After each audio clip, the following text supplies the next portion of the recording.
तो कहने का भाव यह दास का कि परमात्मा पाने के लिए भगवान ने स्वयं एक रोल किया, भूमिका की। परमात्मा कहते हैं जो सुख है गरीबी में वो ना ही रे अमीरी में। गरीबी यानी आधीनी, और साईं इतना दीजिए जा मैं कुटुंब समावे, और हम भी भूखे ना रहें अतिथि ना भूखा जाए। इसमें जो सुख है और भगवान की भक्ति साथ हो। देखो भगवान की भक्ति नहीं है तो चाहे वो हैंड टू माउथ वैसे भी रह लो, उससे भी कोई लाभ नहीं होगा। भक्ति भगवान की साथ हो और भगवान का फिर सहारा आपके साथ रहेगा।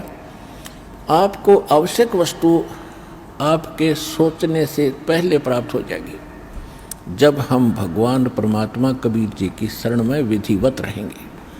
तो फिर हमने घने संग्रह संचन की आवश्यकता क्या।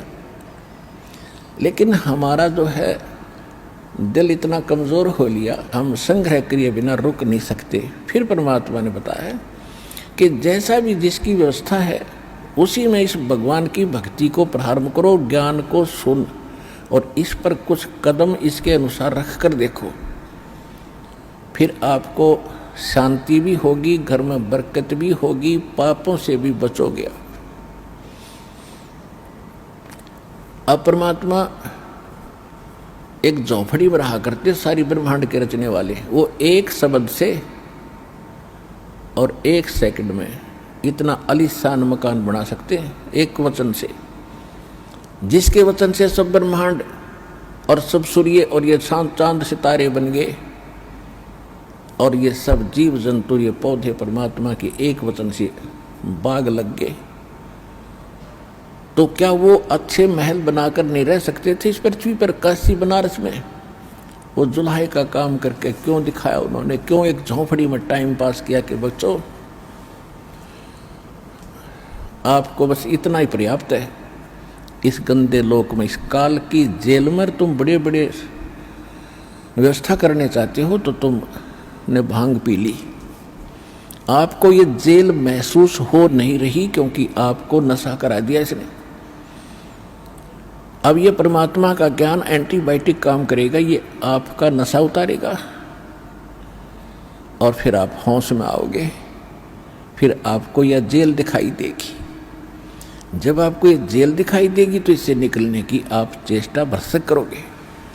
और अब परमात्मा ने बता दिया, चेष्टा की तरीका बता दिया कि ऐसे प्रयत्न कीजिए और गारंटीड मोक्ष होगा, गारंटीड मोक्ष होगा। ये भगवान की बताई वाणी।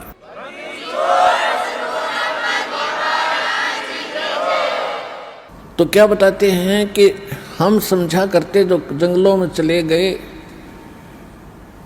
और धोने लगाकर आग अग्नि जलाकर बैठे हैं आसन पद्म लगाकर, गृहस्थी ये सोचा करते थे भगवान तो ऐसे मिलेगा। हम ऐसा नहीं कर सकते, हम बच्चे नहीं छोड़ सकते, ना इतना समय हम निकाल सकते। इसलिए हमने भगवान को खोजना बंद कर दिया। क्यों? इस तरह डले ढुए नहीं और भगवान मिले नहीं। फिर भी दुख होता था, अपनी छोटी मोटी क्रियाएं भगवान की करते ही रहते थे, क्योंकि आत्मा परमात्मा के बिना नहीं रह सकती। ये मन है, ये बकवाद करवाता है, इसके साथ इसका जोड़ा कर दिया काल ने कि इसको भ्रमित रख, इसको भयभीत रख, तेरा ये नुकसान हो जाएगा, ये नुकसान हो जाएगा। वहाँ सत्संग में गया तो यहाँ पीछे से हानि हो जाएगी। इसको ऐसा भयभीत करके वहीं बैठा लेता है, यहाँ नहीं आने देता, और वहाँ रहते रहते सारा परिवार का परिवार नष्ट हो जाता है। तब कौन सी रक्षा कर ली आपने? रक्षा करने वाला भगवान, इससे आप दूर कैसे बात बता।